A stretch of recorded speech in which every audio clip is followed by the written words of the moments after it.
a series win. It's a really good club, really good lineup. I think it did something for this clubhouse, and looking forward to rolling in Milwaukee with that swagger that we have. This team, I mean, after Tuesday's loss, it seemed like things were rough. You lose a game just by everything going wrong. What did it mean, not just for you, but also Joe, and to follow up what he did? Yeah, I mean, look, it's a long season. One out of 162 or a handful out of 162 is not going to bring us down. We have some veterans in this clubhouse who know that, and we have some young dudes in this clubhouse who don't know the difference.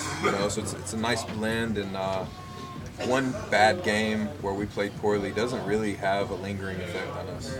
It's actually kind of that's something that this team has done throughout the season. It seems that every time you lose a couple or you have a stretch where somebody might be kind of down, you guys seem to bounce back almost every time. Yeah, well, I mean, look, stretches where people count us out, like, we don't see that. We only care about the 25 players and the staff that are in here. We don't care about people counting us out. So turn the page really quick.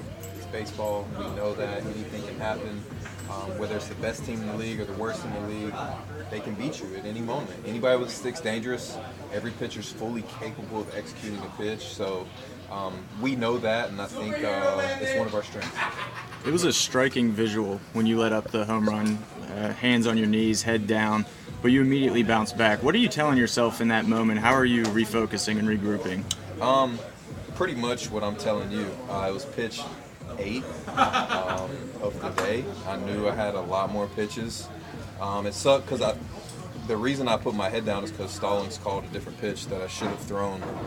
Should have trusted what he called. But you know what? I learned, and for the rest of the day, I went with pretty much what he called, and we were pretty successful. How was that relationship with you and Stallings building?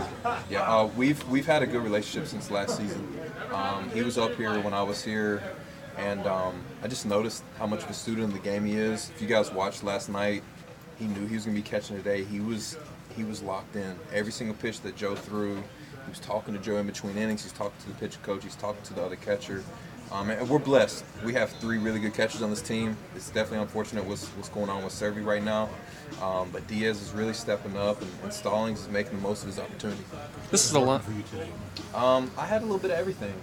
But, everything stems from my fastball command. If that's going and they have to respect that, then my other stuff plays in the strike zone. What was the key that you third time through the order you were perfectly clean through the heart of it? That's been a place where sometimes the pitch count has gotten elevated. What was the key to getting through that stretch today? Continue to execute, being relentless. It doesn't matter who's in the box. I know that if I throw my pitch, then the majority of the time I'm going to get a desired result. And they did hit some balls hard, and the shift helped me out a little bit.